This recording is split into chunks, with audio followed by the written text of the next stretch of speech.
నమస్తే, welcome to Zee Telugu news. December చివరి నాటికి స్థానిక సంస్థల ఎన్నికలు పూర్తి చేయాలని ప్రభుత్వం యోచిస్తోంది.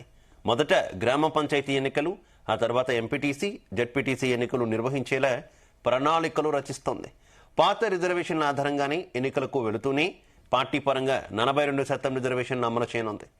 బీసీ సంఘాల అభ్యంతరాలపై మంత్రుల కమిటీ చర్చించనుంది. నోటిఫికేషన్కు ముందే ఎన్నికలకు ఎలాంటి అడ్డంకులు లేకుండా చేయాలని ప్లాన్ చేస్తోంది. మరి బీసీ జేఏసీ నేతల డిమాండ్ నెగ్గుతుందా, లేదా రేవంత్ సర్కార్ పంతం నెగ్గుతుందా చూడాలి. ఇదే అంశంపై ఇవాళ డిబేట్లో మనం చర్చించబోతున్నాం.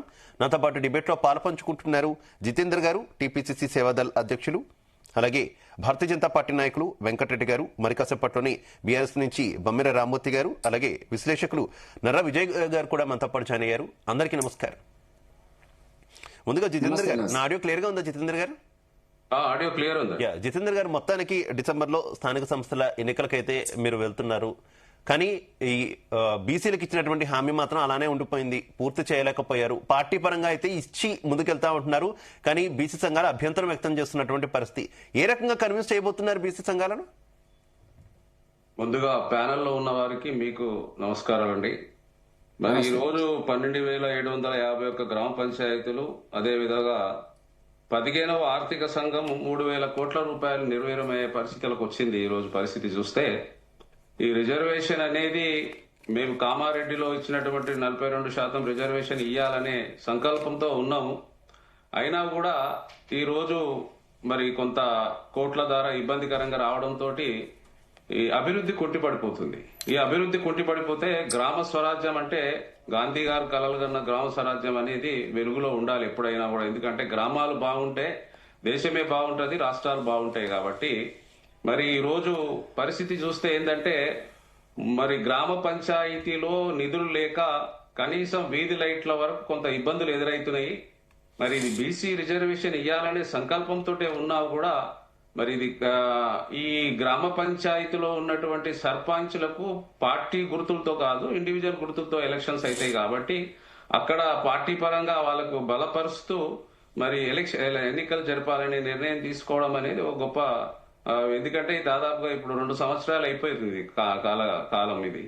మరి గ్రామ పంచాయతీలు అనేది నిర్వీర్యం చేయడం అనేది కరెక్ట్ కాదన్నట్టుగా భావన వస్తుంది. మరి మా ప్రయత్నం మేము చేయడం జరిగింది, కానీ ఈ రోజు అది బీసీ రిజర్వేషన్ అనేది 9వ షెడ్యూల్లో పెట్టే వరకు అయ్యే పరిస్థితి కనబడతలేదు. కాబట్టి ముందుగా మరి గ్రామ పంచాయతీకి సంబంధించినటువంటి సర్పంచ్ల ఎలక్షన్ జరుపుకుంటూ తర్వాత ఎంపీటీసీ, జెడ్పీటీసీ ఎలక్షన్స్ అవి మరి అది ఈసీ గుర్తులతోటి అవుతాయి. కాబట్టి దాన్ని ఆ విధంగా చేయాలన్నట్టుగా ఒక ఆలోచన మా ప్రభుత్వం పార్టీ నిర్ణయం తీసుకున్నట్టుగా తెలుస్తుంది. కాబట్టి అది చేయాలనే సంకల్పం ఉందండి. అయితే మీరు ప్రయత్నం అయితే మేము చేశామని అంటున్నారు, కానీ ఆ ప్రయత్నంలో చిత్తశుద్ధి లేదు అనేది విపక్షాల ఆరోపణ. ఏ రకంగా డిఫైన్ చేసుకుంటారు? చూడండి, ఇంతకు ముందు 27% ఉన్నదాన్ని 23% తీసుకొచ్చారు. గడిచినటువంటి 10 సంవత్సరాలు పరిపాలించిన వాళ్ళు దీని విషయంలో ఊసేలేదు. బీసీల విషయం ఎలా విమర్శిస్తారండి? ఈ రోజు బీసీల విషయంలో చిత్తశుద్ధి ఇచ్చిన మాట ప్రకారంగా ప్రయత్నం చేయడంలో మేము ప్రయత్నం చేస్తున్నాం. ఇప్పటి వరకు బీసీల విషయంలో ఇంత పెద్ద ఎత్తున ఎప్పుడైనా ప్రయత్నం జరిగిందా చెప్పండి? ఆ రిజర్వేషన్ విషయంలో ఏ పార్టీలన్నా ముందుకు వచ్చి మేము బీసీలకు రిజర్వేషన్ ఇస్తాము, రాజ్యాంగం పరంగా మరి అది ఉన్నటువంటి చట్టసభలో ఎస్సీ ఎస్టీలకు రిజర్వేషన్ ఉన్నాయి. కానీ మరి దీని చట్టసభలో బీసీలకు ఇంత 52%, దేశవ్యాప్తంగా బీసీలుండి వెనుకబడిన జాతులు అనేక రకాల ఇబ్బందులుండి ఎన్నో కులాలు, వేల భాషలు, వందల భాషలు, 100 కులాలు ఇవన్నీ ఉన్నదాన్ని ఈ రోజు అలాంటి జితేంద్ర గారు మీకు కూడా అధికారం దూరం అయిపోయిన తర్వాతే కదా గుర్తొచ్చారు బీసీలు.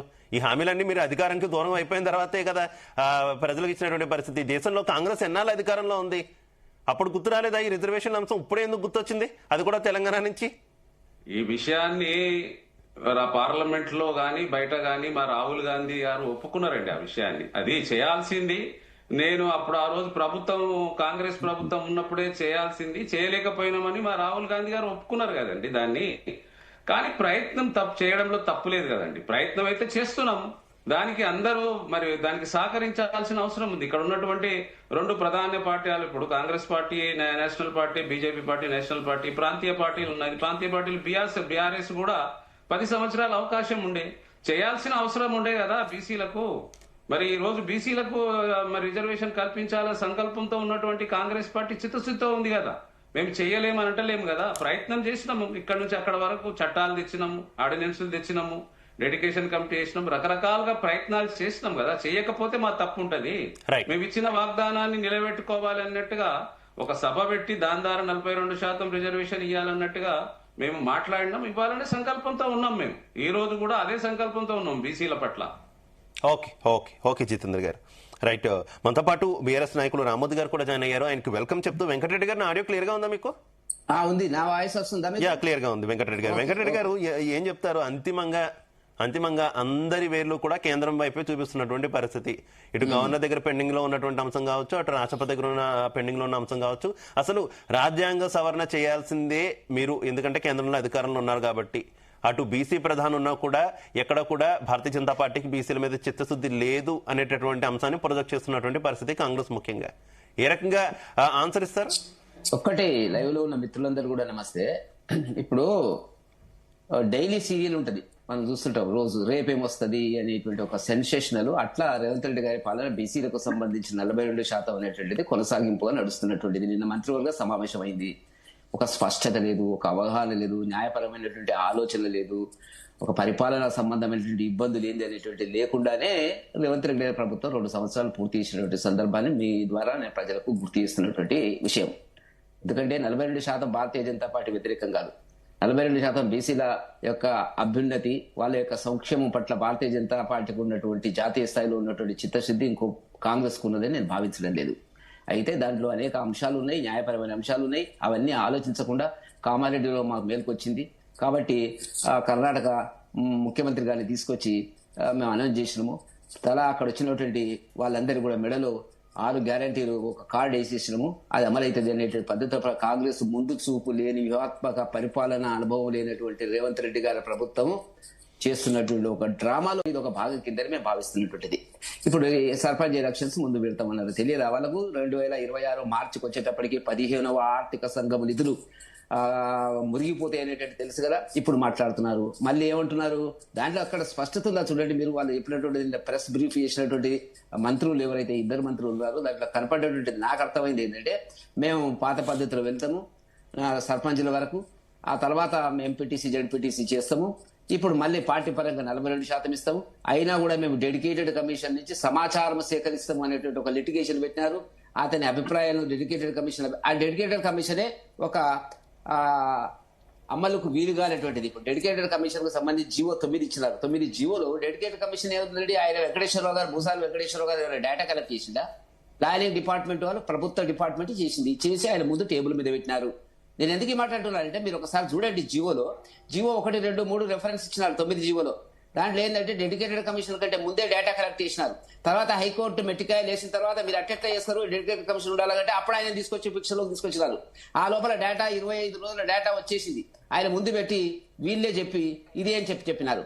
ఇప్పుడు సమస్య ఎక్కడొస్తుందంటే, గతంలో రిజర్వేషన్స్ ఇచ్చినారు. మొన్న రిజర్వేషన్ లో ఏం జరిగింది?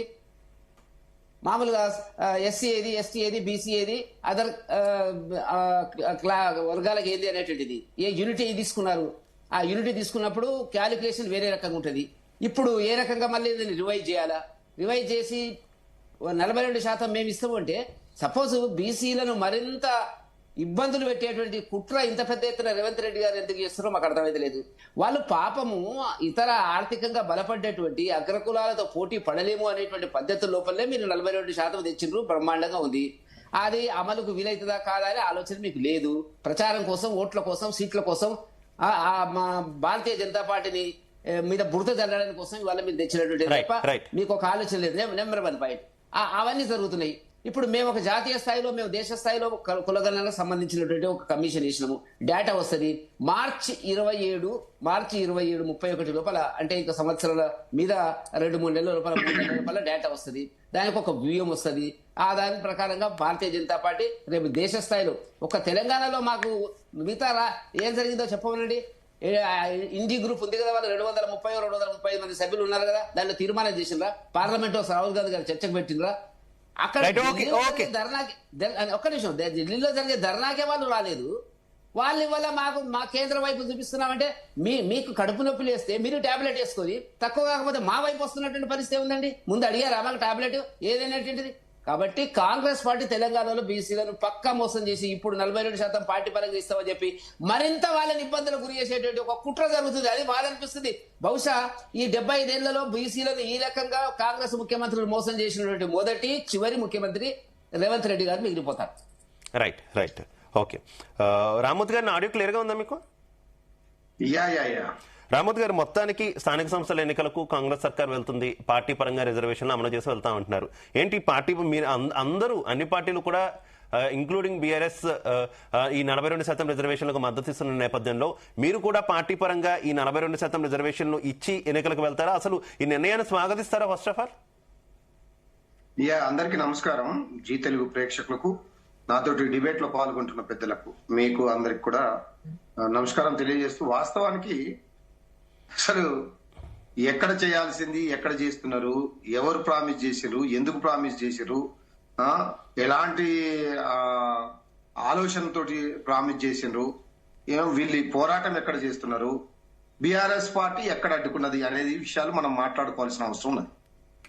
బీసీ రిజర్వేషన్ అనే అంశం మనం ఒక నిజంగా మా పెద్దలు వెంకటరెడ్డి గారు అన్నట్టు డైలీ సీరియల్ లాగా మనం గత సంవత్సరం నుండి మాట్లాడుతూనే ఉన్నాం. వాళ్ళు బీసీ డిక్లరేషన్, కామారెడ్డి డిక్లరేషన్ చేశారు. వాళ్ళు ఎందుకు చేశారో వాళ్ళకి తెలియదు, ఏ ఉద్దేశంతో చేశారో వాళ్ళకి తెలియదు. అంటే మోసపూరితమైన వాగ్దానాలు ఇవ్వడంలో ఒక దిట్ట అంటే ఈ భారతదేశంలో ఎవరైనా ఉన్నారంటే అది కాంగ్రెస్ పార్టీ, ముఖ్యంగా రేవంత్ రెడ్డి గారు. రేవంత్ రెడ్డి గారు తీసుకున్న ఏ నిర్ణయం కూడా ప్రజా వ్యతిరేక నిర్ణయాలే తప్ప ప్రజలకు ఉపయోగపడేది ఏ ఒక్కటి కూడా అమలు కాలేదు, అమలు చేయలేరు కూడా. ఎందుకంటే ఆయన నిర్ణయాలే అంత దరిద్రంగా ఉంటాయి. కాబట్టి నేను బీసీ రిజర్వేషన్ల గురించి అడుగుతున్నాను. బీసీ రిజర్వేషన్ల బిల్లుని బీఆర్ఎస్ పార్టీ ఎక్కడైనా అడ్డుకుందా? లేదా బీసీ రిజర్వేషన్ బిల్లు ఇక్కడ అసెంబ్లీలో మాట్లాడినప్పుడు కూడా దానికి మద్దతు ఇచ్చిందా లేదా? చేయాల్సింది ఎవరు? కేంద్ర ప్రభుత్వం. మీరు పోరాటం ఎక్కడ చేస్తున్నారు? గల్లీలో చేస్తున్నారు. చేయాల్సిన బిల్లు ఆగింది ఎక్కడ? అక్కడ రాష్ట్రపతి దగ్గర.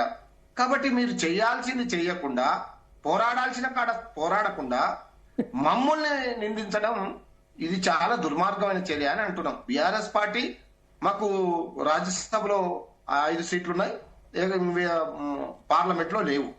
కాబట్టి మీరు సాధిస్తామన్నారు, మీరు ప్రామిస్ చేశారు. మీరు ఏ ఉద్దేశంతో హామీని నెరవేర్స్తామని ప్రజల్ని ఇంకా మభ్య పెడుతున్నారో దాన్ని మీరు చేయలేకపోతున్నారు. ఇప్పటికైనా తప్పొప్పుకొని మొట్టికాలు వేసుకోండి, ఇప్పటికైనా చెంపలు సర్చుకోండి. మేము తప్పు చేశాము, మమ్మల్ని క్షమించండి, 42% రిజర్వేషన్ మేము ఇయ్యలేకపోతున్నామని చెప్పండి. లేదు, కేంద్ర ప్రభుత్వం చేయడం లేదు, మేము చాలా సార్లు మొత్తుకున్నాం, వాళ్ళు చేయడం లేదు, వాళ్ళు చేయాల్సింది వాళ్ళు చేయడం లేదు అని అదన్నా చెప్పండి. ఇది ఏది చెప్పరు. ఇది వీళ్ళిద్దరు, ఆయన తానే అంటే ఆయన తందాన అంటారు, ఆయన కొట్టినట్టు చేస్తే వాళ్ళు ఏడ్చినట్టు చేస్తారు. ఇద్దరు తోడు దొంగలై బీసీలను మోసం చేస్తున్నారు. బీసీల ఆ పేరుతోటి మళ్ళీ ఓట్లు పొందుతాయనే ఒక దుర్మార్గమైన కుట్ర జరుగుతుంది. దీన్ని బీసీలందరూ కూడా, బీసీ ప్రజలు, నిన్న కూడా మా పెద్దలు గౌరవ మాజీ మంత్రి వర్యులు శ్రీనివాస్ గౌడ్ కూడా మన ఖమ్మంలో ఒక మిత్రుడు బీసీ రిజర్వేషన్లు అమలు చేయాలని, అలాగే బీసీ విద్యార్థులకు రియంబర్స్మెంట్ రావాలని పాదయాత్ర స్టార్ట్ చేశాడు నిన్ననే ఖమ్మంలో. కాబట్టి ఇవన్నీ జరుగుతూనే ఉన్నాయి.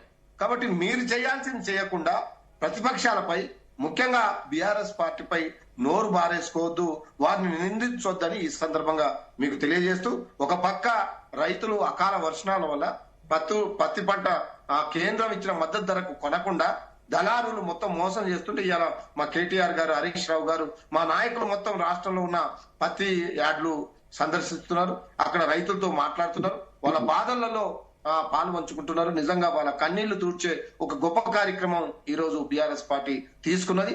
కాబట్టి మీరు ఏది చేసినా, నేనేమంటున్నా, నిన్న కేబినెట్ జరిగింది, ఏం జరగాలి?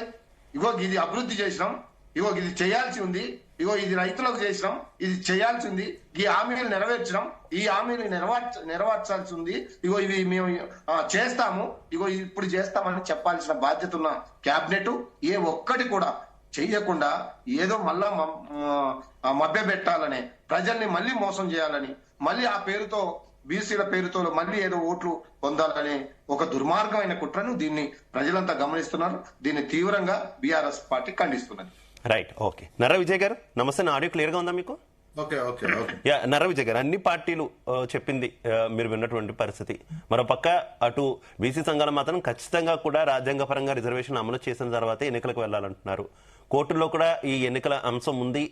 అటు ఎన్నికలు జరగకపోతే గ్రామాలు కూడా చాలా వరకు నష్టపోయేటటువంటి అవకాశం కనిపిస్తుంది, అభివృద్ధి కుంటుపడేటటువంటి అవకాశం ఉంది. ఈ సమయంలో కాంగ్రెస్ సర్కార్ తీసుకున్నటువంటి ఈ నిర్ణయం సరైందేనా? అలాగే పార్టీ పరంగా 42% రిజర్వేషన్ ఇచ్చి ముందుకు వెళ్తాము అని ఆఫ్ కోర్స్ వాళ్ళు రాజకీయంగా బెనిఫిట్ ఉంటుంది అనుకోండి, చెప్పినప్పటికీ దీన్ని మీరు స్వాగతిస్తారా లేదా? పార్టీ పరంగా రిజర్వేషన్స్ అనేది కొత్తగా ఏం కాదండి. 42% పోయినసారి ఎలక్షన్ లో అన్ని పార్టీలు ఇచ్చినాయి, ఒక కాంగ్రెస్ పార్టీ కాదు, అన్ని పార్టీలు 52 దాకా ఇచ్చాం, దాటిపోయినాయి, అన్ని ఇచ్చేసినటువంటి అంశం. అది పెద్ద పార్టీ పరంగా కొత్తగా ఇస్తున్నటువంటి, ఇంకా ఇన్నాళ్ళు ఇవ్వలేదా అనే క్వశ్చన్ కూడా వస్తుంది. ఇంకా అది ఆల్రెడీ పార్టీల పరంగా న్యాచురల్ గానే 50% దాటి ఉంటున్నటువంటి ఉన్నది.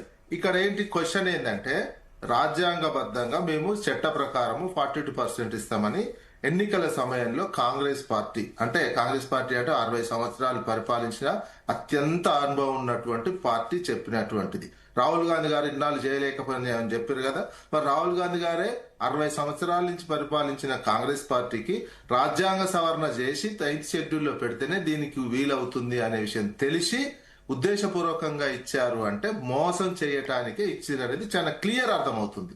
మీరు 50% దాకా రాజ్యాంగ సవరణ తప్ప ఇంకేమీ లేదు. ట్రిపుల్ టెస్ట్ పాస్ అవ్వడానికి కూడా ఏంటంటే బీసీలకు రిజర్వేషన్, ఓబీసీలకు బీసీలకు రిజర్వేషన్ కల్పించటానికి ట్రిపుల్ టెస్ట్ పాస్ కావాల్సినటువంటి అవసరం ఉంది. ట్రిపుల్ టెస్ట్ కూడా పాస్ కావాలి ఇందులో ట్రిపుల్ టెస్ట్. ఈ రోజు కూడా నిన్న కూడా సుప్రీంకోర్టు మహారాష్ట్ర స్థానిక సంస్థల ఎన్నికల విషయంలో మీరు ట్రిపుల్ టెస్ట్ చేయలేదు, మీరు ఇవ్వాలంటే ఎన్నికలు రద్దు చేస్తాం, రేపు శుక్రవారం నామినేషన్ స్టార్ట్ అవుతున్నది మహారాష్ట్ర స్థానిక సంస్థలు, వాటిని రద్దు చేస్తామని కూడా చెప్పినటువంటిది. ఇంత క్లియర్ గా దేశవ్యాప్తంగా ఒక రాజ్యాంగ సవరణ చేసే అటువంటి అవకాశం ఉండి చేయకుండా ఉత్తగా ఎలక్షన్ల కోసం హామీ ఇచ్చి ప్లస్ గడువు అయిపోయిన తర్వాత ఇప్పుడు ఎవరు 3,000 కోట్లు పోతున్నాయి స్థానిక సంస్థలకు, ఇదంతా ఎవరండి? వచ్చిన కాంచి 2 ఏళ్ల నుంచి ఎప్పుడో దాదాపు ఏడాది అయిపోయింది ఈ స్థానిక సంస్థల గడువు దీటి.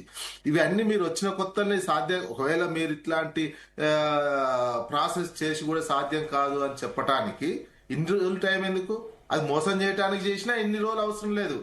మీరు రాజకీయ అవసరాలు, రాజకీయ దురుద్దేశము వేరే ఉంది. ఏదో చూద్దాం రాజకీయంగా లబ్ధి వస్తుందో రాదో, ఏదో అప్పుడు గాలిలో గెలిచినా వస్తుందా రాదా అనే లబ్ధి కోసం వెయిట్ చూసి ఇట్లాంటి కార్యక్రమం చేస్తున్నారు మీరు. అందుకని ట్రిపుల్ టెస్ట్ పాస్ కావాలి. డెడికేషన్ కమిషన్, ఇప్పుడు డెడికేషన్ కమిషన్ నుంచి నిన్నేంది క్యాబినెట్ ఆల్రెడీ ఈ రోజు చెప్పింది, డెడికేషన్ కమిషన్ నుంచి మరొక రిపోర్ట్ తెప్పించుకొని దానికి సంబంధించినటువంటి రిజర్వేషన్స్ 50% లోపు ఏ రకంగా ఉంటాయో చూసి పెడతాం. అది కూడా ముందు గ్రామ పంచాయతీకి పెడతారు, తర్వాత ఎంపీటీసీ జెడ్పీటీసీకి సంబంధించింది మళ్ళా సుప్రీంకోర్టు హైకోర్టు తేల్చినాక పెడతాం అనేది చెప్తారు. అంటే ఇది ఎంత నిర్లక్ష్యము, ఎంత మోసము. ఉద్దేశపూర్వకంగా గ్రామ పంచాయతీ ఎలక్షన్లు అనేది పార్టీ గుర్తుతో ఉండనటువంటి అంశము. అందుకే గ్రామ పంచాయతీది పెట్టేస్తాము, పెట్టి ఆ 3,000 కోట్లు ఇవన్నీ ముందే చేయొచ్చు కదా. ఒకవేళ ఇది సాధ్యం కాదు. మీరు ఇప్పుడు ఆల్రెడీ ఉన్నటువంటి కమిషన్ కూడా 23% ఇవ్వాలని మొదటి రిపోర్ట్ ఇచ్చింది. 50% కాదు, మీరు రాజకీయంగా ఇబ్బంది వస్తుందని కాదు అంటే మళ్ళీ రెండోసారి రిపోర్ట్ ఇచ్చింది. రిపోర్ట్ తెప్పించుకోవడం కూడా ఆల్రెడీ ఉంది రిపోర్టు, కానీ బయట పెట్టలే. అది 23 గతం కన్నా ఇప్పుడు తగ్గే ఉంటది ఎస్సీ పెరిగినటువంటి నేపథ్యంలో. అందుకని ఇంటెన్షనల్లీ ఉద్దేశపూర్వకంగా కాంగ్రెస్ పార్టీ ఇక్కడ మోసం చేసింది అనేది. వాళ్ళు 3,000 కోట్లు పోయినా పరిపాలన కుట్టుబడింది. ఎవరి కారణం అండి ఇదంతా? కాంగ్రెస్ పార్టీగా. ఎవరు? గ్రామీణ పారిశుద్ధ్యం లేకపోవడము, క్లీనింగ్ లేకపోవడం, గ్రామ పంచాయతీల్లో డబ్బులు ఎవరు కారణం? ఈ 2 ఏళ్ల నుంచి ఉన్నటువంటి మోసం చేసి ఇన్నాళ్ళు చేసి ఇప్పుడు కుంటుపడుతుందంటే దానికి బాధ్యత కాంగ్రెస్ పార్టీ ప్రభుత్వమే బాధ్యత వహించాల్సినటువంటి అవసరం ఉంటుంది. ఇప్పుడు కేంద్ర ప్రభుత్వం కేంద్రం చేయాలనేది తెలుసు. కేంద్రం ఇప్పుడు ఏం చెప్తుంది?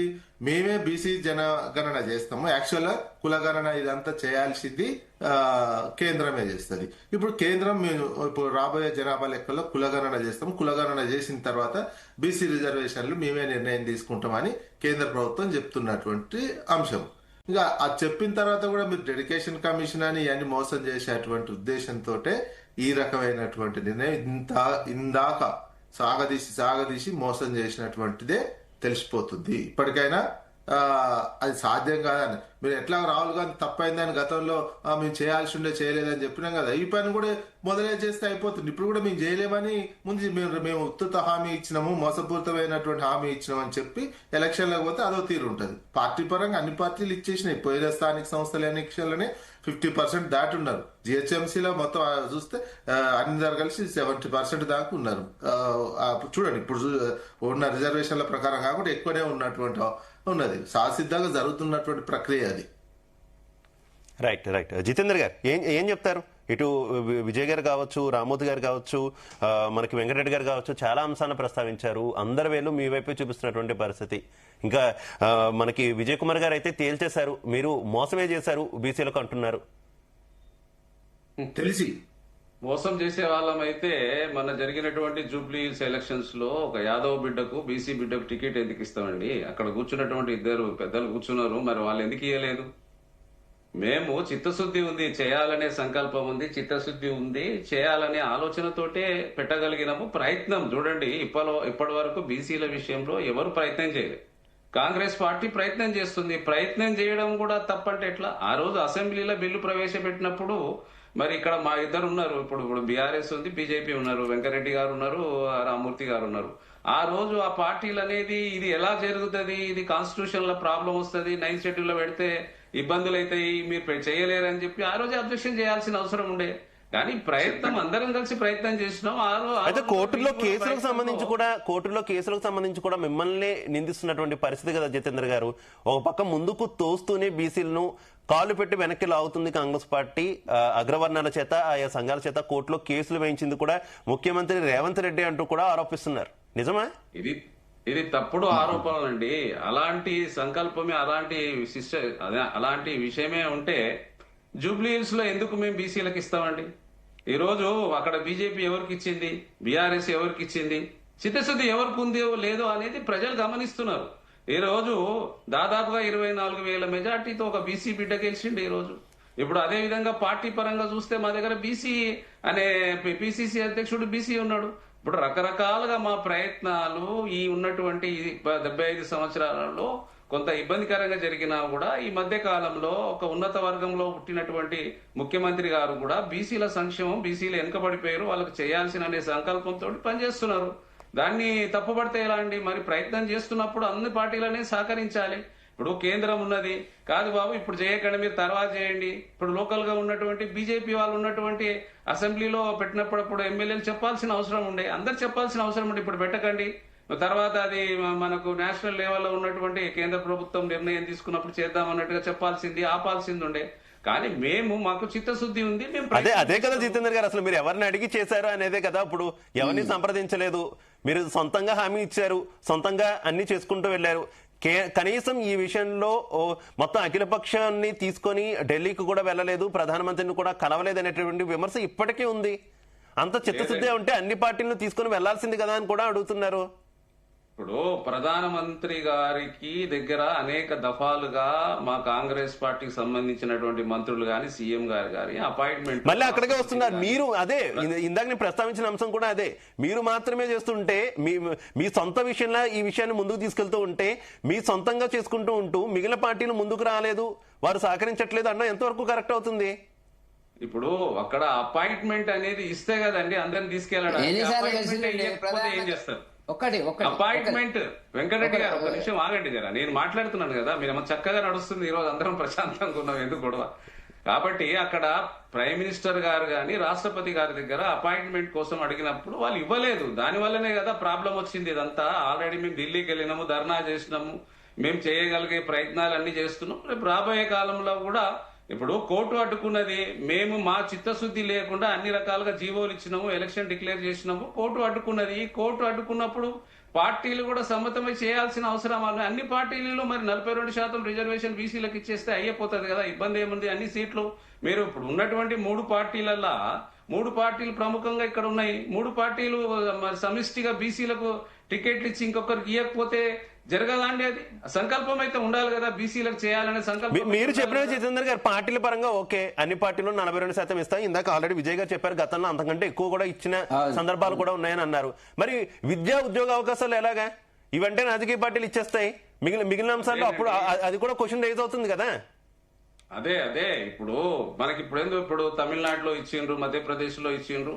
దీన్ని ఇంకా కూలకుశంగా డెడికేషన్ కమిటీ అనేది ఇంకా చేయాలనే సంకల్పం ఉంది, చేస్తున్నారు. ఎక్కడెక్కడ ఏమైనా మిస్టేక్స్ లోపాలు ఉంటే ఇప్పుడు గడిచినటువంటి ప్రభుత్వాలు కులగణన జనగణన అన్ని చేసినాయండి, చేయలేకపోయింది కదా 10 సంవత్సరాలు అవకాశం ఇస్తే. ఈ రోజు ప్రయత్నం చేస్తున్నాము. ప్రయత్నం చేయడంలో తప్పేముందండి? ప్రయత్నం చేయని వాళ్ళకి తప్పు, కానీ ప్రయత్నం చేసే వాళ్ళ మీద నిందలేస్తే ఎలా అండి? ఎప్పుడన్నా ఇప్పుడు ఇది అసెంబ్లీలో ఒక తీర్మానం బీసీల కోసము విజయ్ కుమార్ అన్న బీసీల కోసం అసెంబ్లీలో ఎప్పుడైనా తీర్మానం పెట్టిరా? ఏ పార్టీలైనా పెట్టగలిగినాయా? అది రిజర్వేషన్ కోసం 42% ఇస్తామని ఎక్కడన్నా ఉన్నటువంటి మేనిఫెస్టోలో పెట్టగలిగినరా? మేము ప్రయత్నం చేస్తున్నాం. ప్రయత్నాన్ని తప్పనుకుంటే ఎట్లా? అందరూ సహకరించాలండి. ఇదే తమిళనాడులో బీసీల విషయంలో అన్ని పార్టీలు ఏకమై చేసినాయి, అన్ని సపోర్ట్ చేసినాయి, అన్ని రకాలుగా వాళ్ళు సపోర్ట్ చేసింది కాబట్టి అక్కడ విజయం సాధించగలిగినారు విద్యా ఉద్యోగాల విషయంలో. కాబట్టి ఇక్కడ కూడా మా మీరు అక్కడికే వస్తున్నారు జితేందర్ గారు, పదే సహకరించాలంటున్నారు కానీ మేము కలుపుకొని వెళ్తామని మాత్రం మీరు అనట్లేదు. అధికార పార్టీగా హామీ ఇచ్చిన పార్టీగా మీరు కదా అందరినీ కలుపుకొని వెళ్ళాలి. కంటిన్యూ విజయ్ కుమార్ గారు. అయితే ఒక సబ్మిషన్ అండి, గతంలో చేసిరా అంటే గత 10 సంవత్సరాల కాలంలో బీఆర్ఎస్ ప్రభుత్వం ఉన్నటువంటి సమయంలో బీసీల రిజర్వేషన్ 33% పెంచినటువంటి నేపథ్యంలోనే జీవో ఇచ్చి ఇదంతా జరిగింది. డెడికేషన్ కమిషన్ ఒకటి ఏలే గానీ ఇదంతా జరిగిన కోర్టు రివర్స్ వచ్చింది.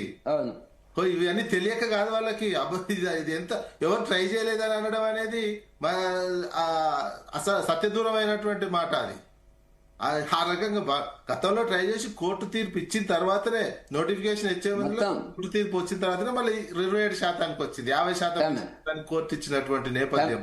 తమిళనాడు పద్ధతిలో 69%. వినండి, తమిళనాడు ఒకటి 9th షెడ్యూల్, అది కూడా ఏంది స్థానిక సంస్థలలో లేదు. తమిళనాడులో ఉద్యోగం అంతే. కేసీఆర్ గారు 69% ప్రయత్నం చేసి విఫలమై కోర్టు ఆర్డర్ తో వెనక్కి వచ్చి మళ్ళీ యథాతథంగా పోయింది.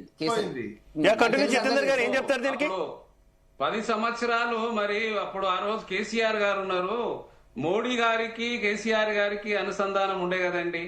ఆ రోజు మరి విద్యా ఉద్యోగుల విషయంలో కనీసం వాళ్ళకు రిజర్వేషన్ కల్పించమని చెప్పి 9th షెడ్యూల్ పెట్టాల్సిన అవసరం ఉండే కదా. 10 సంవత్సరాలు కోల్పోయినాం కదా.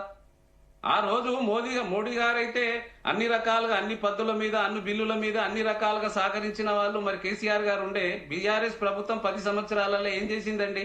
ఈ ప్రయత్నం చేయాల్సిన అవసరం ఉండే కదా. ఆ రోజు మోడీ గారికి అనేక రకాలుగా సహకరించిండ్రు. ఆ రోజు చేయాల్సి ఉండే కదా, ఎందుకు చేయలేదు మరి ఆ రోజు? మరి దీని ఎందుకు ప్రశ్నించారండి? ఈ రోజు రామ్మూర్తి గారు ఆన్సర్ చెప్తారు దానికి. రామ్మూర్తి గారు. ఇప్పుడు మిత్రులు పెద్దలు జితేందర్ గారు మాట్లాడుతూ మా పార్టీ చాలా ప్రయత్నం చేస్తున్నది అంటున్నారు. మీ ప్రయత్నం లోపభూయిష్టమైనది, మీ ప్రయత్నం మోసపూరితమైనది, మీ ప్రయత్నం ఎన్నికల్లో లాభం పొందాలనే ఒక దుర్మార్గమైన ఆలోచన మీ ప్రయత్నం. మీరు చేయాల్సిన చోట చేయకుండా, ఉద్యమం చేసిన చోట చేయకుండా మీరు ఇక్కడనే గల్లీలో పోరాడుతున్నారు. కాబట్టి మీరు హామీ ఇచ్చడమే తప్పు. మీరు హామీ ఇచ్చింది మీరు, మేము చేస్తామని చెప్పింది మీరు, మళ్ళీ ప్రతిపక్షాల మీద పడి ఏడుతారేందండి? నాకు అర్థం కాదు. మీరు కలిసి రావాలి. కలిసి రాకపోవడం పక్కకు పెట్టండి.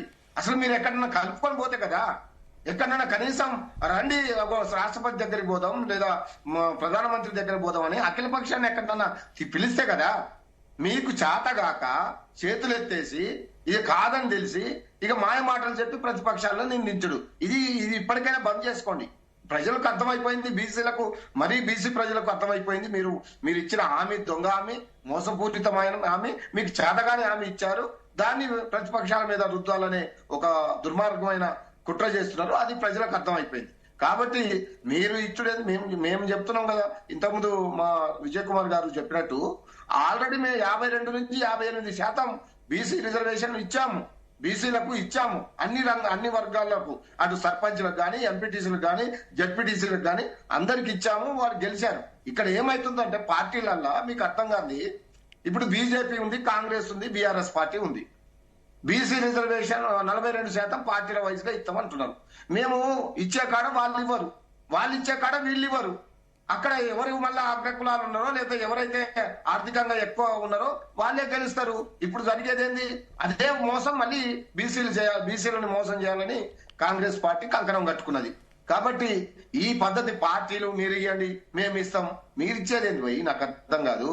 అది ఆల్రెడీ బీసీ జనాభా ఎక్కడైతే జనాభా ఎక్కువ ఉంటుందో, ఎక్కడైతే వాళ్ళు గెలిచే అవకాశాలు ఉంటాయో అక్కడ ఇస్తారు ఎవరైనా.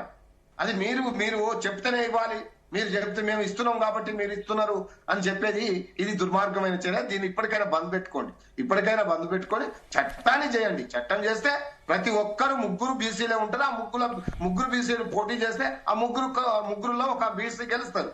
కానీ మీరు అన్నట్టు పార్టీల వైజ్ గా 42% ఇవ్వమంటే మీరు బీసీకి ఇచ్చిన కాడ మేము వేరే కులపోనికి ఇవ్వచ్చు. కాబట్టి మేము బీసీకి ఇచ్చిన కాడ మీరు వేరే కులపోనికి ఇవ్వచ్చు. దానివల్ల బీసీలు ఆగమైపోతారు, మళ్ళీ బీసీలు అట్టడుగు స్థాయికి పోయే ప్రమాదం ఉంది. దీన్ని ఆలోచించడం లేదండి. ఈ విషయం ఆలోచించకుండా మీరు ఇవ్వండి అని మీరు చెప్పడం ఏందండి. 52% పోయినసారి ఇచ్చినాం, 58% అంతకుముందు ఇచ్చినాం. 2014లో మొదటిసారి గవర్నమెంట్ వచ్చినప్పుడు దాదాపు 60% దాటింది బీసీలకు మేము ఇచ్చిన సీట్లు. కావాలంటే లెక్క తీసుకోండి, రండి. ఎక్కడెక్కడ ఏ సీట్లు ఇచ్చినాం, సర్పంచ్కి ఎంత ఇచ్చినాం, ఎంపీటీసీలకు ఎక్కడ ఇచ్చినాం, జడ్పీటీసీలకు ఎక్కడ ఇచ్చినాం, చైర్మన్లకు ఎన్ని ఇచ్చినాం చూడండి. మీరు చైర్మన్లు ప్రకటించారు, దాదాపు 70 మంది చైర్మన్లు ఒక్కొక్క కులానికి సంబంధించిన వాళ్ళు ఇచ్చారు కాంగ్రెస్ పార్టీ. ఇప్పుడు ఎక్కడ వరకు పెడుతున్నారు మీరు? ఒక ఆడబిడ్డ ఒక భర్తకు చనిపోయి ఆమెకు టిక్కడిస్తే ఆమె మీద మీరు చేసిన దుర్మార్గమైన యుద్ధం ఏందండి? ఒక ముఖ్యమంత్రి 7 సార్లు వచ్చిండు, మొత్తం మంత్రివర్గం మొత్తం పడ్డారు, మొత్తం రౌడీలను గుండాలను మొత్తం జూబ్లీ జూబ్లీ హిల్స్ ఉప ఎన్నికకు వద్దులేండి ప్లీజ్ రామూర్తి గారు. ఓకే, దానివల్ల గెలిచారు, అది గెలుపా? దాన్ని మేము గెలిచినామని ఓకే రామూర్తి గారు. వెంకటరెడ్డి గారు అంతిమంగా ఈ రిజర్వేషన్ల అంశాన్ని మీ మీదకు ఒక బాణంలా ఇటు ఇండియా కూటమి లేదంటే ముఖ్యంగా కాంగ్రెస్ పార్టీ జాతీయ స్థాయిలో సంధిస్తున్నటువంటి పరిస్థితి. గతంలో కూడా మనం చూసాం, సార్వత్రిక ఎన్నికల సమయంలో రిజర్వేషన్లు ఎత్తేస్తున్నారనేటటువంటి వార్త భారతీయ జనతా పార్టీకి ముఖ్యంగా ఎన్డీఏకు ఏ స్థాయిలో నష్టం చేకూర్చింది అనేది మనకి ప్రత్యక్షంగా కనిపించినటువంటి పరిస్థితి. ఇదే అంశాన్ని ప్రతి రాష్ట్రంలో కూడా ఒక అస్త్రంలా మలుచుకుంటుంది కాంగ్రెస్ పార్టీ. ఏ రకంగా ఎదుర్కోబోతున్నారు? ఇప్పుడు ఒక్కటండి, జితేందర్ గారు ప్రధానమంత్రి గారిని అపాయింట్మెంట్ ఇవ్వలేదనేటువంటి శుద్ధ అబద్ధం. ఈ చర్చ జరుగుతున్నప్పుడు, రిజర్వేషన్ జరుగుతున్నప్పుడు 4-5 సార్లు ప్రధానమంత్రి గారిని కలిసిన మాట వాస్తవము. కేంద్ర మంత్రులందరూ కూడా వరుస పెట్టి ఆయన పార్టీ వ్యవహారాల కోసం రాహుల్ గాంధీ గారిని, ఖర్గే గారిని కలవడానికి వెళ్ళినటువంటి ప్రైవేటు విజిట్ అయినప్పటికీ కూడా నేను మెన్షన్ చేస్తున్నది అధికారపూర్వకంగా అందరినీ కలిసాడు మంత్రులు. ఇలా సాయంత్రం ఆయన ఫ్లైట్ ఎక్కినాడు, రేపు పొద్దున్నే 11-12 లోపల 2-3 కేంద్ర మంత్రులు కలిసి తన రిప్రజెంటేషన్స్ ఇచ్చినాడు. ఇవ్వాలా, అడగాల, డిమాండ్ చేయాలా, మాకు రావాల్సినటువంటి అంశం. దాంట్లో సందేహం లేదు. ఏనాడన్నా ముఖ్యమంత్రి గారు ఇప్పుడు చెప్తున్నారు, జితేందర్ గారు అఫీషియల్ గా చెప్తున్నాడా, అన్అఫీషియల్ గా ఏదో చర్చ కోసం చెప్తున్నాడా? ముఖ్యమంత్రి గారు ఎప్పుడు కూడా నేను ప్రధానమంత్రి గారిని 42% యొక్క రిజర్వేషన్ గురించి అపాయింట్మెంట్ అడిగితే ఇవ్వలేదు అని చెప్పాడు. ప్రెస్ లో చెప్తే నేను రెక్టిఫై చేసుకుంటా, చేయలేదు. వాళ్ళ ఇండియా కూటమి మీద ఉంది కదా, ఆ కూటమిలో 230 ఇంతకుముందు చెప్పినట్టుగా సభ్యులు ఉన్నారు కదా, ఒక అంగీకారం. దేశవ్యాప్త సమస్యనండి ఇది, ఒక తెలంగాణ సమస్య కాదు. కర్ణాటకలో వేసినారు 300 కోట్లు పెట్టి, ఏమైందో చెప్పమనండి. హిమాచల్ ప్రదేశ్లో వేసినారు, ఏమైందో చెప్పమనండి. కాబట్టి నేనేమంటున్నా అంటే, బీసీలను మోసం చేసేటువంటి ఓట్లు దండుకోవడానికి చేసినటువంటి కుట్రలో భాగంగా రోజు ఒక డ్రామా నడుస్తుంది తప్ప బీసీల పట్ల చిత్తశుద్ధి లేదు. మంత్రివర్గంలో 3 ఉన్నారు, ఎందుకు ఇవ్వరండి? మిగతా 4-3 ఎన్ని ఉన్నాయో పోస్టులు ఎందుకు ఇవ్వరు? ఇప్పుడు రామూర్తి గారు అన్నట్టుగా మీరు చైర్మన్లు ఇవ్వండి, 50%, 60% ఇవ్వండి, ఎందుకు ఇవ్వలేదు? నేనేమంటున్నా అంటే అదే దానికి చట్టం అవసరం లేదు. మోసం చేస్తున్నారు, చిత్తశుద్ధి లేదనడానికి ఉదాహరణలు ఇవి. రెండవది, ఎక్కడ కూడా వాళ్ళ డెడికేటెడ్ కమిషన్ పద్ధతిలో జరగకుండానే వేసి మీరు ప్రకటించింది, మీరు ఇస్తామన్నది మీరు ఎట్లా అసెంబ్లీలో బిల్లు వచ్చిందండి. మా పాయల్ శంకర్ గారే మాట్లాడినారు దాని మీద, ఎందుకంటే ఆయన బీసీ నాయకుడు కాబట్టి ఆయనతోనే మాట్లాడించారు. మేము ఆయన చెప్పింది ఏంటంటే దీంట్లో ఇబ్బందులు ఉన్నాయని చెప్పినాడు. మేము ఎక్కువ మాట్లాడితే ఏమంటారంటే మీరు అడ్డం పడుతున్నారు అంటారు. మీకు ఎందుకు అదంతా, మీరు బిల్లు పాస్ చేస్తే అయిపోయి మేము మొత్తం దున్నుకొని వస్తాం. చూడండి, పంటలు పండుతాయి అనే పద్ధతి లోపల మాట్లాడినటువంటి వాళ్ళు ఇవాళ వెనకేసి చేతులు ముడుచుకొని వచ్చేటువంటి పరిస్థితి లోపల ఎవరిని మోసం చేశారండి? మేమెందుకు మోసం చేసినట్టు మేము చెప్తున్నాం, మా క్లారిటీ ఉంది. ఇవాళ మేము ఎవరు ఏమన్నా ఎవరు చేసినా కూడా ఎవరు ప్రచారం చేసినప్పుడు కూడా ఒక బీసీ కులగల లెక్కలు 55 ఏళ్ళు పాలించినారు, చేయలేదు. ఒక ముఖ్యమంత్రిని చేయలేదు. వాళ్ళు మాట్లాడతారు ఏంటండి బీసీల గురించి? వాళ్ళకి చిత్తశుద్ధి ఉందా? 10 టాప్ 10 మెంబర్స్ లో ఏ కులం ఉన్నదో చెప్పమనండి మంత్రివర్గంలో. కాబట్టి అవన్నీ పక్కకు పెట్టండి. ఇవాళ మీరు చేసిన తప్పులు ఓట్ల కోసం. ఎందుకంటే ఈ వర్గాలు దేశవ్యాప్తంగా, ఎందుకంటే బీసీ ప్రధానమంత్రి కాబట్టి వర్గాలు ఇవన్నీ కూడా బీజేపీ వైపు ఉన్నాయి కాబట్టి దాంట్లో ఒక చీలిక తెచ్చేటువంటి పద్ధతి లోపల మీరు బీహార్లో చెప్పినారు, బీహార్లో అక్కడ ప్రచారం చేసినారు, అడ్వర్టైజ్మెంట్ ఇచ్చినారు, కోట్ల రూపాయలు ఖర్చు పెట్టి నేను 42% ఇంప్లిమెంట్ చేసినామని. అందుకని రేవంత్ రెడ్డి గారిని అక్కడ రానిలేదు ప్రచారానికి, ఎందుకంటే అది ఫెయిల్ అయింది కాబట్టి. మీరు 4-5 ఎన్నికలు జరిగినాయండి దేశవ్యాప్తంగా, ఈ జరిగిందో బీసీలలో మార్పు వచ్చిందా? భారతీయ జనతా పార్టీ బ్రహ్మాండంగా గెలుస్తూ వస్తున్నటువంటిది. మా దాడికి తట్టుకోలేని పరిస్థితుల వల్ల మొన్ననే మీరు చూసినారు బీహార్లో ఏం జరిగింది అనేటువంటిది. కాబట్టి బీసీలు వాళ్ళేదో ప్రాపర్టీ అయినట్టుగా భావిస్తే తప్పది. బీసీల సంక్షేమం పట్ల అందరికీ చిత్తశుద్ధి ఉంది, అన్ని పార్టీలకు ఉంటది. అందరినీ కలిపి తీసుకుపోయే పని ఏనాడని అఫీషియల్ గా తీసుకుపోయిందంటే ప్రధానమంత్రి గారి దగ్గరికి అన్నాడు కదా, మధ్యలో అన్నాడు కదా నేను డెలిగేషన్ తీసుకెళ్తా అపోజిషన్ పార్టీస్. ఎందుకు చేయలేదండి ఆ మాట? చేస్తే మేము పోకపోతే తప్పు. ప్రతి మీటింగ్ కూడా వచ్చినాం, ఇక్కడ ఏదో మీటింగ్ పెడతా కూడా వచ్చినాం, మా ఎంపీలు పోయినారు, మాట్లాడినారు. కాబట్టి ఇవన్నీ ఏంటంటే ఎట్లా కొన్ని ఓట్లన్నా సంపాదించాలనేటువంటి ఒక కుట్రలో భాగం కింద కాంగ్రెస్ హైకమాండ్ తీసుకున్నటువంటి నిర్ణయంలో ఇది ఇది భాగము. అది ప్రజలు నమ్మడం లేదు. బీహార్లో ప్రజలు నమ్మలేదు, మహారాష్ట్రలో ప్రజలు నమ్మలేదు, బీసీ సమాజం నమ్మలేదు, హర్యానా నమ్మలేదు, ఢిల్లీలో నమ్మలేదు. ఏం చేయాలో అర్థం కాక ఇప్పుడు ఓటు చోరీని కొత్త విధానాన్ని తీసుకొస్తున్నట్టు పరిస్థితుల ఇలా కాంగ్రెస్ పార్టీ చిత్తికి గాలివానకు కొట్టుకుపోయేటువంటి పరిస్థితులు ఉన్న తెలంగాణలో ఈ మాటలు మాట్లాడుతున్నటువంటి సందర్భం మనకు కనపడుతుంది. Right okay. నర్రా విజయ్ గారు, మరికొన్ని ఆర్గ్యుమెంట్స్ కూడా తెర మీదకి వస్తున్నాయి ఈ రిజర్వేషన్ అంశానికి సంబంధించి. మనం గత కొంతకాలంగా చూస్తున్నాం, స్వాతంత్రం వచ్చి ఇన్ని సంవత్సరాలు అయింది, ఇంకా రిజర్వేషన్ అవసరమా అని క్వశ్చన్ చేసేటటువంటి వాళ్ళు ఉన్నారు. లేదు, రిజర్వేషన్ ఇప్పటికీ కూడా బీసీలకు కావచ్చు, ఎస్సీ ఎస్టీలకు కావచ్చు, వారికి ఉన్నప్పటికీ కూడా ఇంకా చాలా ఉపకులాలు ఇంకా రిజర్వేషన్ పొందనివి కూడా ఉన్నాయి. వాటికి ఏ రకంగా ప్రాతినిధ్యం కల్పించాలన్న దానికి సంబంధించి ఎక్కడ కూడా ఒక కార్యాచరణ లేదు. ఇలాంటి వాదనలు చాలా ఉన్నాయి కదా. ఏంటి, అందరికీ కూడా ఈ రిజర్వేషన్ ఫలాలు అందడం ముఖ్యం. అలాంటి ప్రక్రియ ఏ రకంగా ఉంటే బాగుంటుంది? మీ సూచన ఏంటి?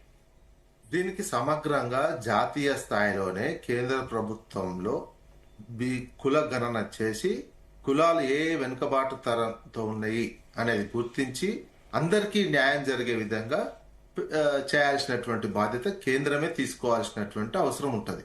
లేదా రాష్ట్రాలకు అధికారాలు ఇస్తూ రిజర్వేషన్లు ఏ రాష్ట్రాల్లో ఎవరు పెంచుకోవచ్చు అనే అంశంలో రాష్ట్రాలకు అధికారం ఇస్తూ రాజ్యాంగ సవరణ చేయాలి. ఇవన్నీ కూడా ఇది మొత్తం ఇన్ని సంవత్సరాలు అయింది భారతదేశ స్వతంత్రం వచ్చిన తర్వాత ఇట్లాంటి అంశాలపై సమీక్ష చేసుకొని ఓ రాజ్యాంగ సవరణ చేసి ఇవి రాష్ట్రాలకు అధికారాలు ఇస్తే ఏ రకంగా ఉంటది, లేదా కేంద్రమే మా దగ్గర పెట్టుకొని ఎప్పటికప్పుడు దీన్ని సమీక్షించుకుంటూ కింది వర్గాలను కూడా అభివృద్ధి చేసుకుంటూ పోవాల్సినటువంటి రిజర్వేషన్ ఫలాలు అందిస్తే ఏ రకంగా ఉంటుంది అనేది చేయాల్సినటువంటి బాధ్యత కేంద్రమే తీసుకోవాలి. అది ఎప్పటికప్పుడు చేయాలి. ఇది ఏంది ఎలక్షన్, ఇది ఎట్లయిందంటే కేవలం రాజకీయ అవసరాల కోసం, ఓటు బ్యాంక్ కోసం, ఓట్లలో నెగ్గడం కోసం ఇచ్చేటువంటి హామీలుగానే, చెప్పే మాటలుగానే, మేనిఫెస్టోల్లో పెట్టేటువంటి అంశాల కిందనే మిగిలిపోతున్నాయి. చిత్తశుద్ధితో ఏ రాజకీయ పార్టీ కూడా జాతీయ స్థాయిలో ఉన్నటువంటి పార్టీ కృషి చేయట్లేదు.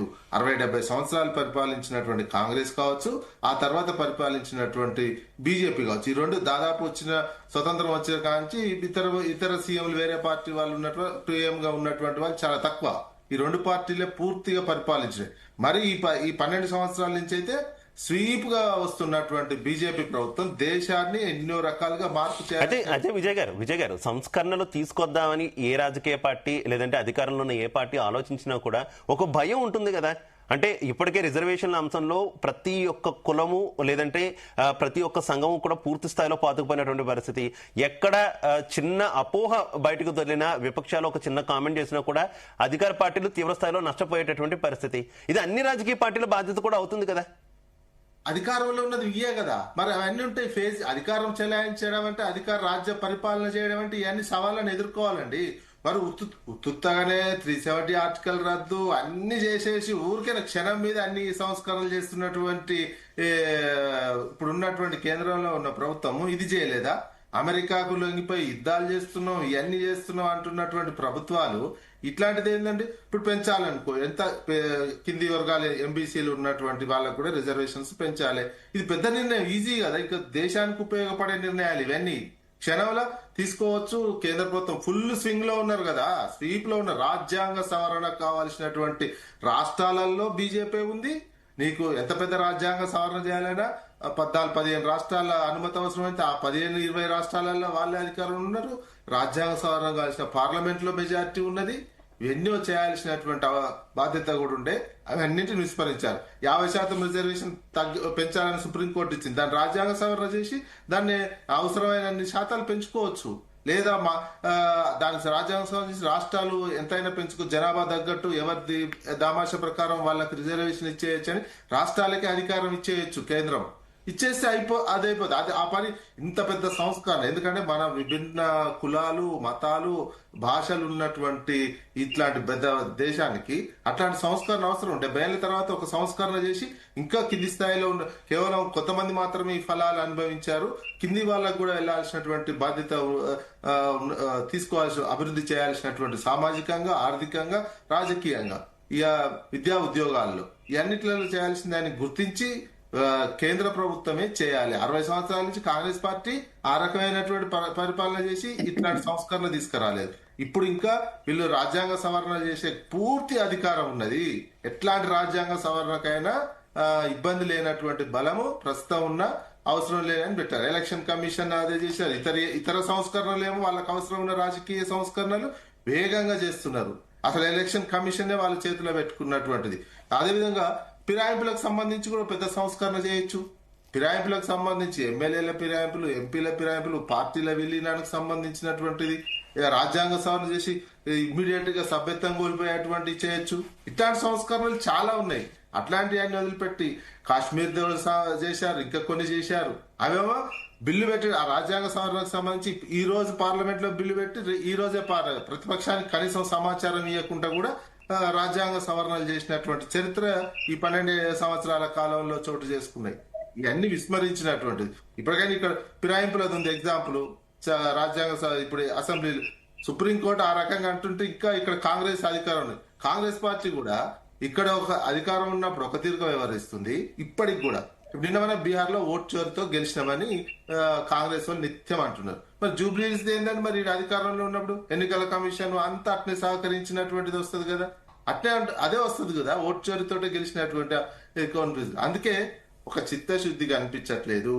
ముఖ్యంగా జాతీయ పార్టీలకు ఈ అంశాల మీద ఒక సంస్కరణ తీసుకురావాలనో లేదా దీన్ని నెక్స్ట్ లెవెల్ అభివృద్ధి చేయాలనో ఒక చిత్తశుద్ధి అయినటువంటి సంస్కరణ అభిప్రాయము, చిత్తశుద్ధి విధాన నిర్ణయాలు తీసుకోవటం లేదు.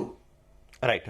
రామూర్తి గారు, మనం అవుట్ ఆఫ్ పాలిటిక్స్ కనుక మాట్లాడుకుంటే మరో ముఖ్యమైనటువంటి అంశం గత కొంతకాలంగా వస్తుంది రిజర్వేషన్ల అంశంలో. ప్రధానంగా రిజర్వేషన్ ఫలాలు పొందినటువంటి కుటుంబం ఆ రిజర్వేషన్ల అంశం నుంచి పక్కకు తొలగితే మిగిలిన వారికి రిజర్వేషన్లు అందుతాయి అనేటటువంటి ఒక అంశం తెర మీదకి వస్తుంది. ఏంటి దానికి మీరు వ్యక్తిగతంగా పార్టీ పరంగా అవుట్ ఆఫ్ పాలిటిక్స్ మనం మాట్లాడుకుందాం, మీ వ్యక్తిగత అభిప్రాయం ఏంటి దీనికి సంబంధించి? క్రిమి లేయర్ అనేది రావాలని నేను కూడా చాలా సభలలో మేము ఒక దళితుడిగా, ఒక ఎస్సీ రిజర్వేషన్ పొందిన వారిగా, అంబేద్కర్ రాజ్యాంగం రాసింది అందుకండి. కింది స్థాయి వాళ్ళని పైకి తీసుకురావాలంటే పైన ఉన్న వాళ్ళు ఎవరైతే ఉన్నారో ఆర్థికంగా ఎసులుబాటు ఉన్న వాళ్ళు, ఐఏఎస్లు, ఐపీఎస్లు అయిన వాళ్ళు, ఎంపీలు, మంత్రులు అయ్యి కోట్ల రూపాయల సంపాదన ఉన్నారు. ఒక్కొక్క అకౌంట్ లో బీసీలు గాని ఎస్సీలలో ఒక్కొక్క ఫ్యామిలీలో దాదాపు 100,000 కోట్ల రూపాయలు అకౌంట్ బ్యాలెన్స్ ఉన్న వాళ్ళు కూడా ఎస్సీ రిజర్వేషన్, బీసీ రిజర్వేషన్లు పొందుతున్నారు. వీళ్ళు ఉండాల్సిన అవసరం లేదు. ఇప్పుడు గ్రామాలలో చదువుకునే ఒక బీసీ అబ్బాయి హైదరాబాద్ లో ఒక మంచి స్కూల్లో చదువుకున్న బీసీ అబ్బాయికి పోటీ పెడితే గ్రామాల్లో ఉన్నవాడు ఓడిపోతాడు. కాబట్టి ఆ పరీక్షలలో కూడా వాళ్ళకే మళ్ళీ సీట్లు వస్తున్నాయి. కాబట్టి అందుకనే ఆర్థికంగా వెసులుబాటు ఉన్న వాళ్ళని రిజర్వేషన్ల నుంచి తొలగించాలనేది ఖచ్చితంగా ఇది నా యొక్క పర్సనల్ అభిప్రాయం. ఇది పార్టీ కూడా ఆలోచించాలని విజ్ఞప్తి చేస్తున్నాను. ఎందుకంటే క్రిమి లేయర్ వస్తేనే రాజ్యాంగం అమలు పరిస్తేనే ఏదైతే అంబేద్కర్ గారు ఆశించిన ఫలితాలు సాధ్యమవుతాయి.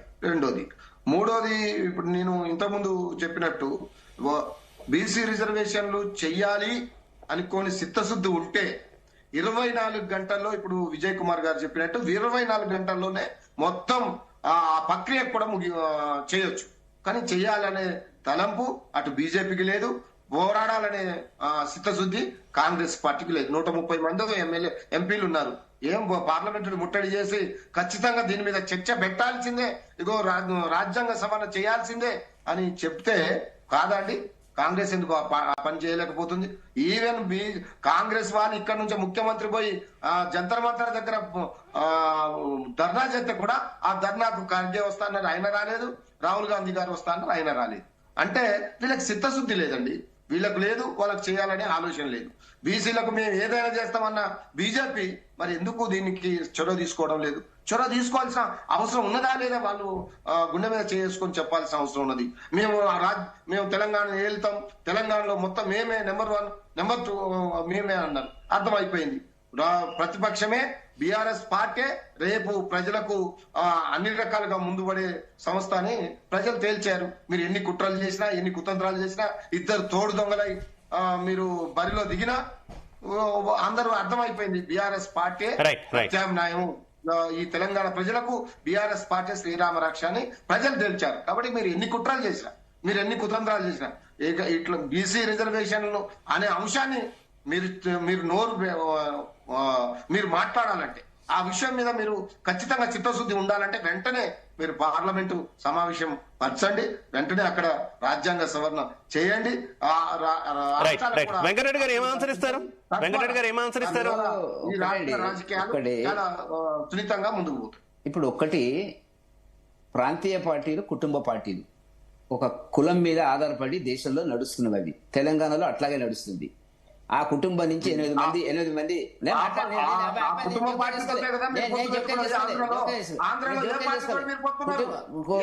ఏ పార్టీ నేను మాట్లాడినప్పుడు మీరు మాట్లాడినప్పుడు నేను మాట్లాడలేదు కాదు. కుటుంబ పార్టీ కాకపోతే కుటుంబ పార్టీ మరి చెప్తుంది కదా, కవితమ్మ బయటకు వచ్చి మీ సంగతి చెప్తున్నది కదా, అది చర్చది కాదు కదా. మీరు మాట్లాడింది మీరు ఇంతవరకు ప్రెసిడెంట్ మీరే ఉంటారు, పార్టీకి వర్కింగ్ ప్రెసిడెంట్ మీరే ఉంటారు, నేషనల్ పార్టీ లీడర్ మీరే ఉంటారు, ఇంకో కుటుంబ కులాన్ని రానియలేదు. మీరు మాట్లాడతారండి ఇలా మా గురించి. చంద్రబాబు నాయుడు అది కాదు, నేను ఎందుకు అడ్డం పడతావు? విను, మీరు నీతులు చెప్పే పద్ధతి కాదు కదా. ఇవాళ మీ పార్టీ పరంగా కూడా మీరు ఇవ్వలేదు. మీరేం మాట్లాడతారంటే రిజర్వేషన్స్ బీసీల గురించి, ఎస్సీల గురించి మాట్లాడుతున్నటువంటిది మీకు నైతిక హక్కే లేదు. చచ్చినంత కాలం ఆ కుటుంబం ఉంటది అనేటువంటి పద్ధతి.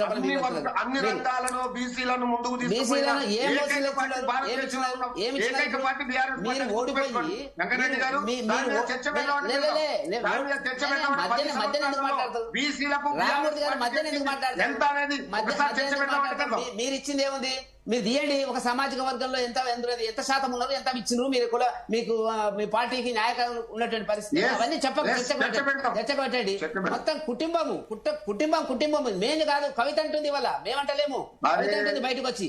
ఆ ఇంట్లో 13 ఏళ్ళు సంసారం చేసినటువంటి కవిత దాంట్లో ఇవాళ మాట్లాడుతున్నటువంటి అంశము. దాని ఎందుకు చర్చ? మీరు మందిని అనకండి, మీరు చేసింది ఏంది అనేటువంటిది వాళ్ళ దేశంలో ప్రజల్లో అందరికీ తెలిసినటువంటిది. మీరు గెలిస్తే గెలిచి ఉండొచ్చు, ఓట్లు వస్తే వచ్చి ఉండొచ్చు, అది ప్రజలు నిర్ణయిస్తారు భవిష్యత్తులో. అక్కడ ఏదో రాగానే పోగానే అనేటువంటిది కాదు కదా. ఇవాళ మేమేమంటున్నామంటే, ఇవాళ పార్టీ భారతీయ జనతా పార్టీ ఒక వ్యూహంతో ఎత్తుగడతో పోతున్నది. ఒక 1 year ఆగితే అన్ని బయటకు వస్తాయని చెప్తున్నాము. మీరు ఇప్పుడే వెళ్ళండి, ఇప్పుడే రండి, దానికి ఒక పద్ధతి ఉండాలి కదా. ఒక్క విషయం నేను చదువుతాను. జీవో 9లో మిత్రమా, నాకు ఒక టైం ఇవ్వాలి మీరు. జీవో 9లో 9వ పాయింట్ ఉంది. After careful consideration of the Commission's recommendations and in view of the BC population in their inadequate political representation, the government decided to give 42%. ఎక్కడ చెప్పిందండి? ఇన్ఎడిక్వేట్ రిప్రజెంటేషన్ ఉందా లేదా అనేటువంటిది చెప్పలే కదా, విశ్లేషణ చేయలే కదా, ఏ క్యాస్ట్ ఎంత ఉందో చెప్పలే కదా. ఇది పాయింట్. ఇప్పుడు మీరు అన్నట్టుగా ఏంటంటే, మీరు వ్యక్తిగత అభిప్రాయం, నా వ్యక్తిగత అభిప్రాయం కూడా ఏంటంటే, ఆర్థికంగా బలపడ్డ వర్గాలు, అది ఎస్సీలో కానీ, బీసీలో కానీ, రెడ్డిలో కానీ, బ్రాహ్మణ్లో కానీ, వెలమలో కానీ, వీళ్ళందరూ కూడా పక్కకు జరపాలి. ఏ రిజర్వేషన్ వీళ్ళకి వర్తించడానికి వీల్లేదు. కానీ ఇప్పుడు రేవంత్ రెడ్డి గారు పంపించిన రికమెండేషన్ 42% లేదు. అందరికి ఎన్మాస్ గా ఇచ్చినాడు. డబ్బు ఉన్నోడు, డబ్బు లేనుడు, 1000 కోట్ల ఆస్తున్న బీసీకి ఆ రిజర్వేషనే. అక్కడ తాడి చెట్టు ఎక్కి కళ్ళు గీస్తున్నటువంటి మామూలు గౌడన్లకు కూడా అదే రిజర్వేషన్. ఎట్లయితుందండి ఇది? ఇవన్నీ ఉన్నాయి, దీనిలో సమస్యలు ఉన్నాయి. మీరు చర్చకు పెట్టినారు కాబట్టి నేను చెప్తున్నాను. ఈ చర్చలకు ఒక పరిష్కారాన్ని వెతకకుండా ఎట్లా రిజర్వేషన్ ఇస్తారండి?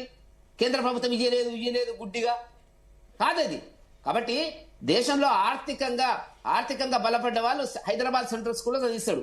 ఆర్థికంగా బలపడ్డ వాళ్ళు నెంబర్ 1 A క్లాస్ స్కూళ్ళలో చదివిస్తున్నారు. ఏ కులమని కానివ్వండి, ఆ పిల్లవాడు ముందుకు వస్తాడు, కాంపిటీషన్ లో ముందుకు వస్తాడు.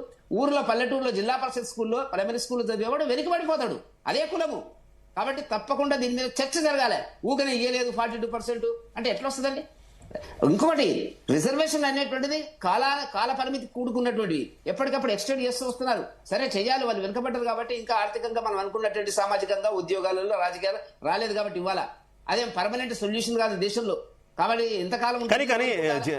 కానీ వెంకటరెడ్డి గారు అప్పుడు అదే మనం మాట్లాడుకుంటాం. ఇందాక విజయ్ గారు అన్నట్టు కావచ్చు, ఇటు రామూర్తి గారు అన్నట్టు కావచ్చు, ప్రధానంగా దీన్ని రాజకీయాలు ఒకసారి పక్కన పెడితే, పార్టీలన్నీ పక్కన పెడితే, స్వాతంత్రం వచ్చినప్పటి నుంచి కూడా ఈ రిజర్వేషన్లు అమలు అవుతున్నాయి. ఇంకెంతకాలం ఈ రిజర్వేషన్లు అనేటటువంటి వాళ్ళు ఉన్నారు. ఇంకా రిజర్వేషన్లు అమలు అవుతున్నా కూడా ఆ ఫలాలు అందుకోనటువంటి వాళ్ళు, అంటే వాళ్ళు రిజర్వేషన్ కేటగిరీలోకి వచ్చినప్పటికీ కూడా ఆ ఫలాలు అందుకోలేకపోతున్నటువంటి వాళ్ళు ఉన్నారు. ఈ నేపథ్యంలో సమగ్రంగా జాతీయ స్థాయిలో దీనికంటూ ఒక పరిష్కారం కావాలి కదా దేశవ్యాప్తంగా. చాలా కాలం, చాలా సంవత్సరాలుగా బీసీ కులగణన జరగలేదండి దేశంలో. ఎస్సీ ఎస్టీ జరిగింది, ఇప్పుడు జరగబోతుంది. జరగబోయేటువంటి దాంట్లో అనేక అంశాలు వస్తాయి. దాంట్లో 60-70 పాయింట్లునే ఆల్రెడీ నార్త్ ఇండియాలో ఈశాన్య ప్రాంతాల్లో స్టార్ట్ అయింది. మన దగ్గర కూడా జనవరి 1 నుంచి స్టార్ట్ అవుతుంది. ఇవన్నీ జరిగిన తర్వాత ఒక వ్యూహం వస్తుంది, ఏం జరుగుతుంది, వాళ్ళ అభివృద్ధి జరిగిందా లేదా, దేంట్లో ముందు వచ్చినారు, వెనుకొచ్చినారు, ఏలు వచ్చారు, దాని మీద ఒక నిర్ణయం అందరూ అన్ని పార్టీలతో కలిపి కేంద్ర ప్రభుత్వం చేసేటువంటి నిర్ణయమే కదా. అది ఎవరికే సొంతం కాదు ఎవరే అనేటువంటి పద్ధతి. అది లేకుండా ఇవాళ ఎన్నికలు పెట్టడానికి బదులుగా ప్రతిసారి బీజేపీ వైపు చూపించడం, టీఆర్ఎస్ బీజేపీ ఏం చేయలేదు అనేటువంటి పద్ధతిలో మాట్లాడడం సమంజసం కాదది. కాబట్టి దానికి చట్ట సంబంధమైన అనేక అడ్డంకులు ఉన్నాయి, న్యాయపరమైనటువంటి ఉన్నాయి, కోర్టులు ఇంటర్ఫియర్ అవుతున్నవి, కోర్టులు ఇప్పటికీ చెప్తున్న విషయాలు ఉన్నవి. వీటికి ఒక పరిష్కార మార్గాన్ని మనం కనుక్కొని ముందుకెళ్తే బాగుంటుంది అనేటువంటి భారతీయ జనతా పార్టీ యొక్క ఉద్దేశము. బురద చల్లడానికి మీరు రాలేదు, మీరు ఇయ్యలేదు, మీ చేతుల్లో ఉంది, 9th షెడ్యూల్లో ఉంది. 9th షెడ్యూల్ రాజకీయ రిజర్వేషన్స్ లేవు. ఎక్కడ తమిళనాడుకు రాజకీయ రిజర్వేషన్స్ లేవు. గుర్తుంచుకోవాల్సినటువంటి అంశం, అది ముఖ్యమైనటువంటి అంశము. కాబట్టి విద్యా ఉపాధికి సంబంధించినటువంటి రిజర్వేషన్స్ అక్కడ ఉన్నాయి. చాలా లిటిగేషన్స్ ఉన్నాయండి. మీరు ఎందుకు చెప్తలేరు, మోదీ గారు ఎందుకు మాట్లాడతలేరు, కేంద్ర ప్రభుత్వం ఎందుకు మాట్లాడతారంటే అంత తక్కువ మాట్లాడేటువంటి అంశం కాదు, సున్నితమైన అంశము. పరిష్కార మార్గాలు అన్ని సామాజిక వర్గాలకు, అందరికీ, అన్ని రాష్ట్రాల్లో ఒక రాష్ట్రంలో ఒక బీసీ ఉంటాడు, ఇంకో రాష్ట్రంలో అతను. రెడ్డిలు, చాలా మంది రెడ్డిలు కర్ణాటకలో బీసీల కింద ఉన్నారు. అక్కడ నాకు తెలిసినంత వరకు 80% బీసీ పాపులేషన్. ఇక్కడ తినడానికి తిండి లేకుండా కూడా ఒక ప్యాంటు షర్ట్తో ఉండేటువంటి రెడ్డిలు అడుగు తినే పరిస్థితి లోపల, వ్యవసాయం ముందుకు రాలేని పరిస్థితుల్లో బతుకుతున్నారు. కులం పెట్టి మనం పక్కకు పెడతామా, సరే ఈ బీసీలో వచ్చినాడా రాలేదా, ఇవన్నీ ఉన్నాయండి. సున్నితమైన అంశం అది. మీరు ఏదో టక్కున చేయగానే అయిపోతుంది అనేటువంటిది కాదు. కాబట్టి గత ప్రభుత్వం మీరు మళ్ళీ నెక్స్ట్ దఫాలో వచ్చి 12 ఏళ్ళు కంటిన్యూ ఉన్నారు. ఇంకా నెక్స్ట్ టర్మ్ కూడా నెక్స్ట్ టర్మ్ 3+5 8 ఏళ్ళు ఉంటాం. కాబట్టి తప్పకుండా ఒక పరిష్కార మార్గాన్ని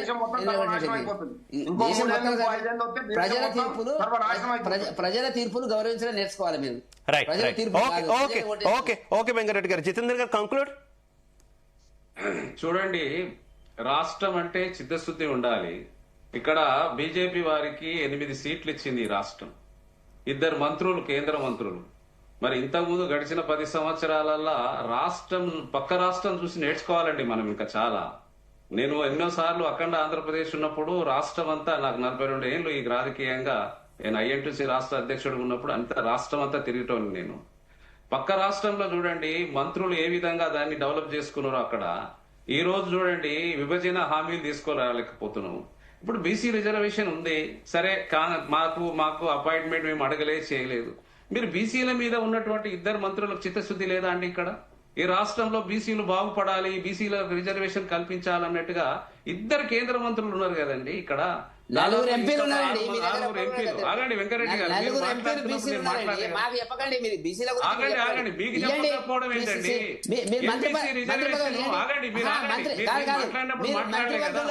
ప్లీజ్ ఒక్క నిమిషం వెంకటరెడ్డి గారు, కంక్లూడ్ టైం ఇది. ప్లీజ్, నేను అందరికీ అవకాశం ఇస్తా. ఇది కంక్లూడ్ టైం. ప్లీజ్ వెంకటరెడ్డి గారు ప్లీజ్. టైం లేదు వెంకటరెడ్డి గారు, ప్లీజ్ అర్థం చేసుకోవాలి వెంకటరెడ్డి గారు, టైం లేదు ప్లీజ్. నేను మిగిలిన కూడా కంక్లూడ్ అవకాశం ఇవ్వాలి ప్లీజ్.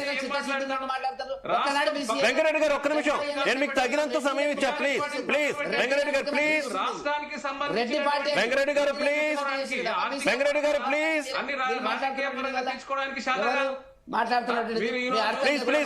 1-1 అవుతూ. జితేందర్ గారు continue, come to the point. Venkatareddy గారు please.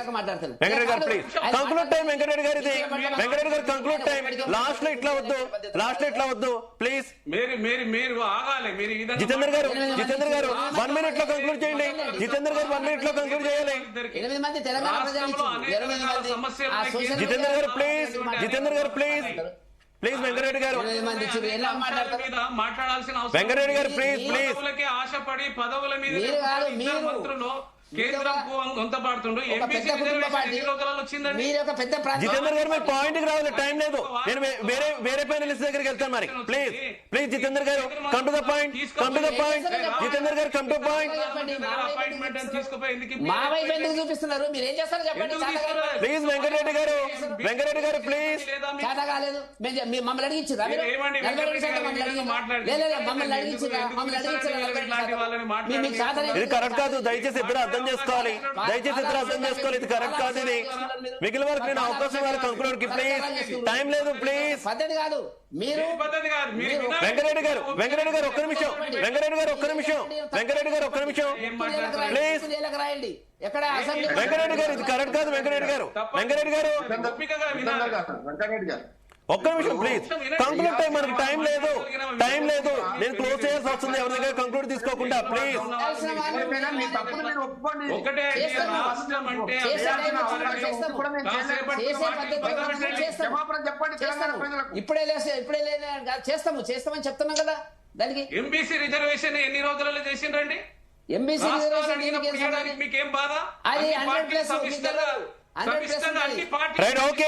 Thank you so much Jitender గారు, thank you so much Ramath గారు, thank you so much Venkatreddy గారు, thank you so much Narra Vijay గారు. అందరికీ కూడా ధన్యవాదాలు డిబేట్ లో పాల్పంచుకున్నందుకు. ఓవరాల్ గా చూసుకుంటే బీసీ రిజర్వేషన్ల అంశానికి సంబంధించి తెలంగాణ సర్కార్ తాము ఇంకా పోరాడుతూనే ఉంటాము. కాకపోతే ఈలోగా స్థానిక సంస్థల ఎన్నికలకైతే వెళ్ళడానికి సిద్ధంగా ఉన్నామంటూ కూడా చెప్తున్నటువంటి పరిస్థితి. డిసెంబర్ 2 లేదా 3 వారంలో స్థానిక సంస్థల ఎన్నికలు నిర్వహించి తద్వారా గ్రామాల అభివృద్ధికి తాము పాటుపడతామని చెప్తుంది. మరోవైపు ఖచ్చితంగా కూడా రాజ్యాంగబద్ధంగా రిజర్వేషన్లు కల్పించే ఎన్నికలకు వెళ్లాలని ఇటు విపక్షాలు కావచ్చు, అటు బీసీ సంఘాలు కూడా డిమాండ్ చేస్తున్నటువంటి పరిస్థితి.